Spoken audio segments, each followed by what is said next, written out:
मुझे तो समझ नहीं आ रहा, बेटियों की शादी कैसे होगी। आप चिंता मत करो मोहित जी, भगवान के घर में देर है अंधेर नहीं। हमें वो कोई ना कोई रास्ता जरूर दिखाएंगे। पता नहीं सुनीता, भगवान हमें कोई रास्ता क्यों नहीं दिखा रहे। अरे हमारी तीनों बेटियां शादी के काबिल हो चुकी हैं, लेकिन मुझे समझ नहीं आ रहा कि कैसे उनकी शादी करवाऊं। तीनों बेटियों को दुल्हन के जोड़े में देख भी पाएगा ये बदनसीब बाप या नहीं। हे भगवान, जिस दिन भी मैं अपनी बेटियों को दुल्हन के जोड़े में देख लूंगा, गंगा नहाने आ जाऊंगा। बस इतनी कृपा कर दे भगवान। होगा जी, ये सपना भी पूरा होगा आपका। पता नहीं कब होगा ये सपना सच।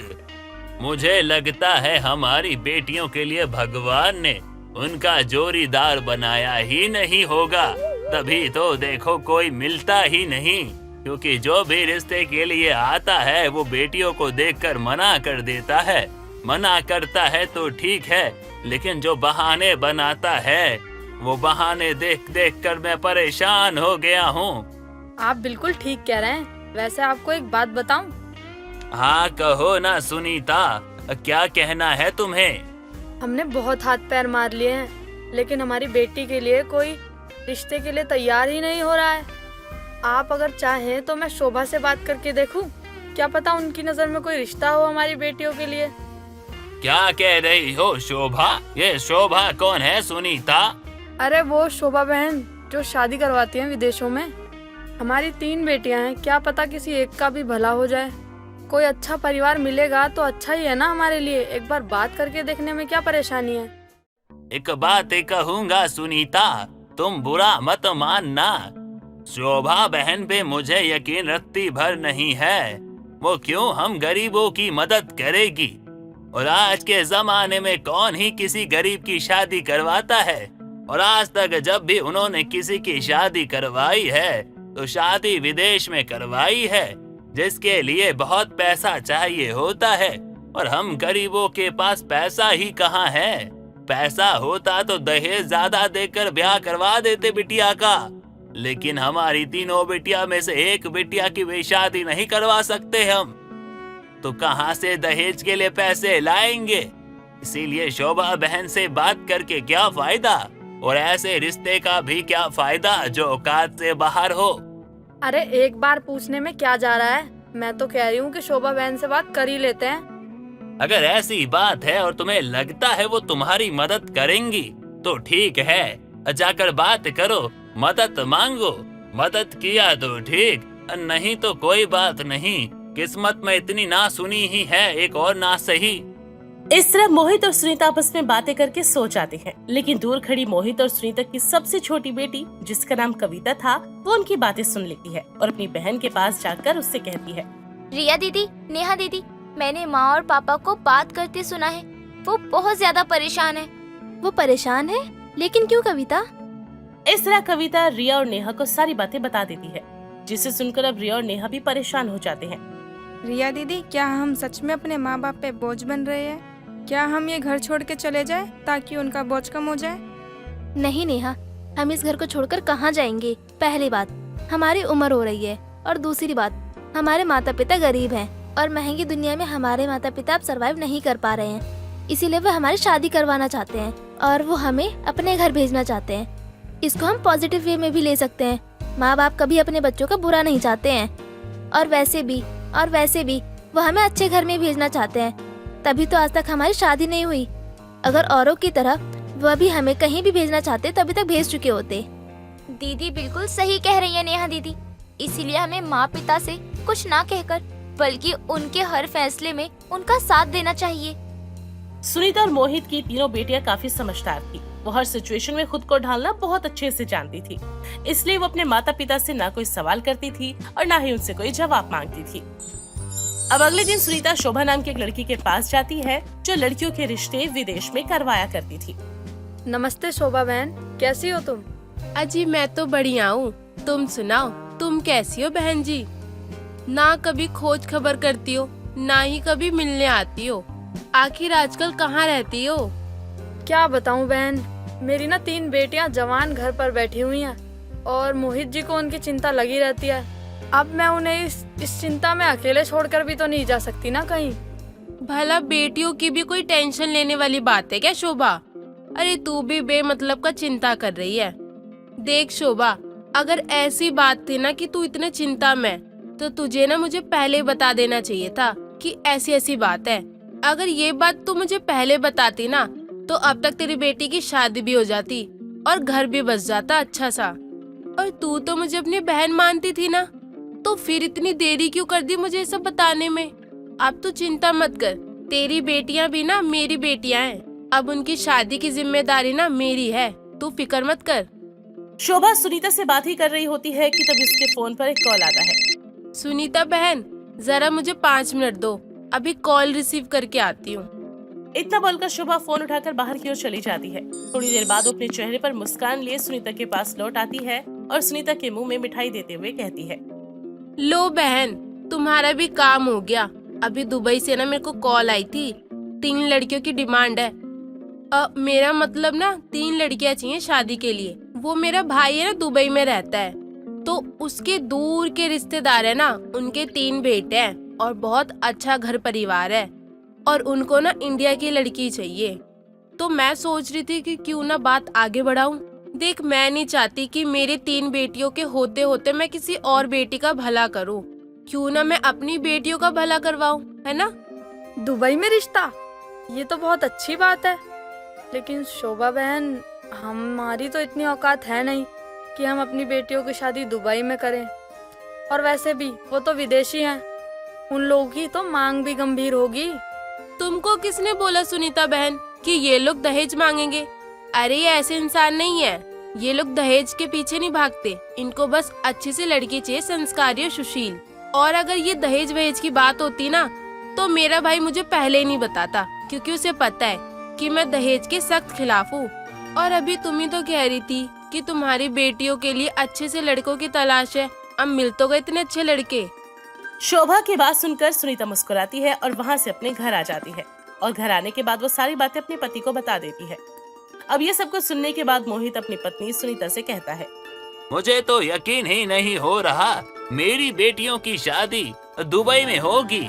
लगता है भगवान मेरे कर्मों का अच्छा फल मुझे दे रहा है और उन लोगों की कोई मांग नहीं है। ये जानकर तो मेरा दिल खुश हो गया। लेकिन पता नहीं क्यों मेरा जी घबरा रहा है। मेरा मन नहीं कर रहा अपनी बेटी को दुबई भेजने का। ऐसा लग रहा है जैसे कुछ गलत होने वाला है। वरना आप खुद ही सोचिए, जो इंसान दुबई में रहता है वो गरीब की 3 लड़कियों से शादी क्यों करेगा? अरे सुनीता, तुम भी ना बहुत ज्यादा सोचती हो। अरे इतनी मुश्किल से भगवान ने हमारी सुनी और गरीब के घर में अंधेर की जगह रोशनी आ रही है, तो तुम्हें पता नहीं क्यों पर्दे लगाने हैं। अरे अपने मन के द्वार से ये सारे अपशगुनी बातें निकाल दो और हमारी बेटियों की किस्मत के लिए खुश हो। हमारी बेटियों की शादी यहाँ वहाँ नहीं, दुबई में होगी, दुबई में। मोहित की बात सुनकर सुनीता चुप हो जाती है और इस तरह वो अपनी बेटियों की शादी दुबई वाले 3 लड़कों से करवाने के लिए राजी हो जाती है। समय गुजरता है। गुजरते समय के साथ बहुत जल्दी दुबई से रघु, विराट और रोहित रवि गांव आते हैं और शोभा उन तीनों को सुनीता के घर ले जाती है। माशाअल्लाह, तुम्हारा हाउस वेरी ब्यूटीफुल। हमको तुम्हारा घर बहुत पसंद आती। कैसे पसंद आ गया आपको हमारा घर? यहाँ ना तो छत है और ना ही पंखा, बावजूद इसके आपको हमारा घर पसंद है। माशाअल्लाह, हर किसी की अपनी अपनी वजह होती कुछ करने की ना करने की।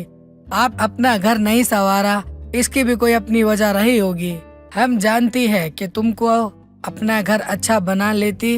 अगर तुमको पैसे का जरूरत होती तो हम तुमको पैसा देती, बदले में तुम हमारा स्वागत अच्छे से करती। वाला अब वो सब तो ठीक है भाई साहब, लेकिन हम जानना चाहते हैं हमारी बेटियों में आपको क्या पसंद आ गया और आपके बेटों को हमारी बेटी पसंद है कि नहीं? क्योंकि आजकल जमाना तो आप देख ही रहे हो, लोग शादी करके छोड़ देते हैं और हम नहीं चाहते हमारी बेटियों की जिंदगी खराब हो। हबीबी, तुम उसकी चिंता करती? अरे ना ना, माशाअल्लाह, ये हमारा बेटा होती। हम जो चाहती ये वो करती, वही करती जो हम कहती। अब इस तरह कविता, नेहा और रिया का रिश्ता विराट, रोहित और रवि से पक्का हो जाता है। धीरे धीरे शादी की तैयारियां भी शुरू हो जाती है। ऐसी एक दिन सुनीता बाजार से घर की ओर आ रही थी, तभी उसकी टक्कर एक बड़ी सी कार से हो जाती है। वो वहीं पर बेहोश होकर गिर जाती है। उस कार में से एक औरत बाहर निकलती है, जो कोई और नहीं बल्कि सुनीता की बचपन की सहेली थी। सुनीता को इस तरह रोड पर गिरा देखकर नंदिनी अब जल्दी से उसे अपनी कार में बैठाती है और उसको घर पहुंचा देती है। थोड़ी देर में जब सुनीता को होश आता है तो वो खुद के सामने अपनी बचपन की दोस्त नंदिनी को देखकर हैरान हो जाती है। नंदिनी तू? हाँ सुनीता, मैं तुम मेरी ही गाड़ी से टकराई थी और बेहोश हो गई थी। मैं तुझे यहाँ लेकर आ गई।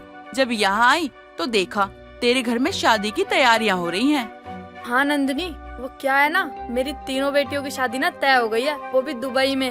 और जिनसे मेरी बेटियों की शादी हो रही है ना, वो लड़के भी बहुत अच्छे हैं। अरे वाह, ये तो बहुत अच्छी बात है कि तेरी तीनों लड़कियों की शादी दुबई में हो रही है। वैसे लड़का तो दिखा। अरे कल तो शादी है नंदिनी, अब जब तू यहाँ आई है तो शादी देख कर ही जाना। वैसे भी हम दोनों की मुलाकात होती ही कहाँ है। सही कह रही है सुनीता तू। मुझे तो लगा कि तेरी शादी के बाद तू बदल गई होगी, लेकिन तू तो वैसी की वैसी है। इस तरह नंदिनी, नेहा, रिया और कविता की शादी तक वहीं पर रुक जाती है। आज सुनीता की तीनों बेटियों की शादी थी और सभी लोग शादी में बहुत बिजी थे। अब दरवाजे पर बारात आती है और सुनीता अपने हाथों में आरती का थाल लिए दरवाजे पर आती है। नंदिनी सुनीता के हाथ से थाली पर मारकर उस थाली को नीचे गिराती है और कहती है, ये शादी नहीं हो सकती सुनीता। अगर तुमने ये शादी करी तो तुम्हारी बेटियों की जिंदगी नर्क हो जाएगी। ये तुम क्या कह रही हो नंदिनी, और ये क्या तरीका है तुम्हारा? मैं बिल्कुल ठीक कह रही हूँ। अरे तुम जिन लड़कों से अपनी बेटियों की शादी करवा रही हो वो कोई मामूली लड़के नहीं है। अरे ये लोग छोटे गांव में गरीब लड़कियों को विदेश में लेके जाते हैं, लेकिन वो उन्हें अपने घर की बहू नहीं बल्कि अपने घर की नौकरानी बनाकर रखते हैं। अरे ये लड़के लड़कियों का व्यापार करते हैं और इन सब में इनका साथ देती है ये औरत। नंदिनी के मुंह से सारी बातें सुनकर सभी के पैरों तले से जमीनें खिसक जाती हैं। उन्हें समझ नहीं आ रहा था कि नंदिनी सच बोल रही है या फिर झूठ। ये तुम क्या कह रही हो नंदिनी? बारात घर में आ चुकी है और तुम ये कैसी बात कर रही हो? तुम्हें मेरी बातों पे विश्वास नहीं हो सकता ना सुनीता। रुको, मैं अभी दूध का दूध और पानी का पानी करके दिखाती हूँ। नंदिनी अपने फोन से कुछ फोटोज दिखाती है जिसमें नंदिनी की बेटी और रोहित दोनों शादी के जोड़े में थे। ये मेरी बेटी है और इस औरत ने मेरी बेटी की शादी इस लड़के से करवाई है, ये कहकर कि लड़का बहुत अमीर है। आपकी लड़की राज करेगी राज, और मेरी बेटी वहाँ नौकरानी बन गई थी। ये लोग उसे टॉर्चर करते थे। जब मुझे ये बात पता चली तो मैं खुद दुबई गई और अपनी बेटी को इन जानवरों के चंगुल से बचाकर वापस लेकर आई। मेरा बैकग्राउंड तो मजबूत था, इसलिए मैं अपनी बेटी को उस खाई से निकालकर वापस ले आई। लेकिन तू कैसे निकालेगी? अगर अपनी बेटियों को तू चाहती है तो इनकी जिंदगी नर्क मत कर, अपनी बेटियों की शादी इनसे मत करवा। नंदिनी की बात सुनकर सुनीता की आंखों में आंसू आ जाते हैं। सुनीता अपनी नजरें झुकाए शोभा के पास जाती है और उसे 3-4 तमाचे जड़ देती है। क्यों किया ऐसा, क्यों किया तुमने शोभा बहन? मैं तुम्हें अपनी बहन जैसा मानती थी और तुमने मेरी बेटियों का सौदा कर दिया। मुझे माफ कर दो सुनीता बहन, मुझसे बहुत बड़ी गलती हो गई। पैसों के लालच ने मुझे इतना अंधा कर दिया था कि क्या सही है क्या गलत है मैं कुछ भी नहीं पहचान पाई। और मैं गरीब लड़कियों को शादी का लालच देके उनको विदेश में बेच दिया करती थी। बात बोलती है कि तभी वहाँ पर पुलिस आ जाती है। शोभा के साथ उन दुबई से आए हुए लोगों को भी अरेस्ट कर लेती है। सुनीता, मैं जानती हूँ तुम क्या सोच रही हो कि घर पे आई हुई बारात वापस लौट गई, लेकिन तुम्हारी बेटियों की शादी नहीं हुई। तुम्हें इस बात की चिंता करने की जरूरत नहीं है। तुम्हारी बेटियों की शादी आज ही होगी, वो भी मेरे तीनों बेटों से। इस तरह नंदिनी अपने तीनों बेटों को मनाती है, क्योंकि नंदिनी के तीनों बेटे काफी संस्कारी थे और अपनी माँ की हर बात को मानते थे। इसलिए तीनों सुनीता की तीनों बेटियों से शादी कर लेते हैं, जिसके बाद सुनीता की तीनों बेटियां विदा होकर अपने ससुराल आ जाती है और दोनों सहेलियां अब समधन बन जाती है। पुष्पा ने अपने बेटे राजीव की शादी कुछ ही समय पहले की थी, लेकिन इन दोनों में पुष्पा की बहू रजनी को ऐसा महसूस होने लगा था कि वो अपने ससुराल में नहीं किसी जेल में है। एक रोज़ पुष्पा के घर उसकी पड़ोसन का आना होता है और पुष्पा की बहू रजनी बिना घूंघट के चाय लेकर आती है। बहू, तुझे कितनी बार समझाया है सर से पल्लू सरकने मत दिया कर, लेकिन तुझे खुद की इज्जत संस्कारों का ख्याल तो रहता नहीं। लेकिन अपने साथ मेरे परिवार की भी नाक कटवाने पर लगी है। माँ जी, मेरा घूंघट में दम घुटता है और मैं ठीक से चल भी नहीं पाती हूँ। और आप तो जानती हैं कि मैं कितनी बार गिरी हूँ इस घूंघट के चलने के चक्कर में। अरे पुष्पा, तू इसे इतना क्यों सुना रही है? भला घर में अभी कौन सा इसका जेठ या ससुर बैठा है? हम दोनों ही तो हैं। तू नहीं जानती, अगर इसे सबके सामने घूंघट करने की आदत नहीं रही तो ये घूंघट में रहेगी भी नहीं। जैसे ही पुष्पा अपने बहू का घूंघट करती है और रजनी भी किचन की तरफ बढ़ती है, वह 4 कदम चलकर ही गिर पड़ती है। ये देखकर पुष्पा बोलती है, भगवान बचाए ऐसे कम दिमाग और गवार बहू से। पुष्पा, तू अपनी बहू पर कुछ ज्यादा ही सख्ती नहीं दिखा रही है? अगर यही सब तेरी बेटी के ससुराल वाले करें तो तुझे कैसा लगेगा? अरे कोई मेरी बेटी के साथ कुछ करके तो देखे, पूरा खानदान लेकर पहुंच जाऊंगी बेटी के ससुराल। हाँ हाँ, क्यों नहीं, वो बेटी है और ये बहू। चलती हूँ, मुझे भी घर में बहुत काम है। रजनी को अपनी सास और ससुराल की पाबंदी जेल जैसी लग रही थी। एक रोज देर शाम पुष्पा दूध वाले से दूध ले रही होती है, तभी रजनी किसी काम से हॉल में आती है, वो भी घूंघट में। बहू, क्या चाहती है तू? अगर तुझे मेरी इज्जत नीलाम करवानी है तो बता दे। जब मैं दूध वाले से दूध ले रही थी तो बाहर आने की क्या जरूरत थी? लेकिन माँ जी, मैं तो घूंघट में आई थी। मैंने तो ऐसा कुछ भी नहीं किया जिससे आप पर या इस घर की इज्जत पर सवाल उठे। तेरे पायल कहाँ है? मैंने कहा है ना, उसे पहन कर रखा कर। जब वो बजेगा तो मुझे पता तो लग जाएगा कि तू आ रही है, या फिर तेरे ससुर को, बाहर वालों को, और वो हट जाए वहाँ से। हाँ हाँ, क्यों नहीं। जिस पायल की आप बात कर रही हो ना माँ जी, वो मेरे लिए किसी पैरों की बेड़ियों से कम नहीं है। आज के समय में ना जाने मुझे कैसे ही ससुराल मिल गया। हाय रे मेरी फूटी किस्मत। रजनी की सास पुष्पा का रजनी को हर बात पर रोकना टोकना अब पसंद नहीं आ रहा था। एक रोज रजनी अपने पति राजीव से कहती है, सुनिए जी, माँ जी ने मुझे घर में कैद कर रखा है, जैसे मैंने ना जाने कौन सा अपराध कर दिया हो। मुझे आज आपके साथ फिल्म देखने जाने का मन कर रहा है बहुत। देखो माँ, मुझे ये बिल्कुल भी पसंद नहीं है कि घर की औरतें बाहर जाएं। और अगर तुम्हें इतना ही मन है फिल्म देखने का तो अपना काम धाम करके मेरे लैपटॉप में अच्छी अच्छी फिल्म देख लिया करो। जी आप सही कह रहे हैं। मैं इस घर की बहू हूँ और इस घर की बहू ना तो बाहर जा सकती है और ना अपने मन का कुछ कर सकती है।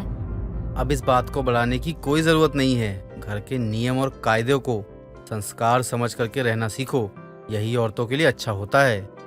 माँ, अब और नहीं सहा जाता मुझसे।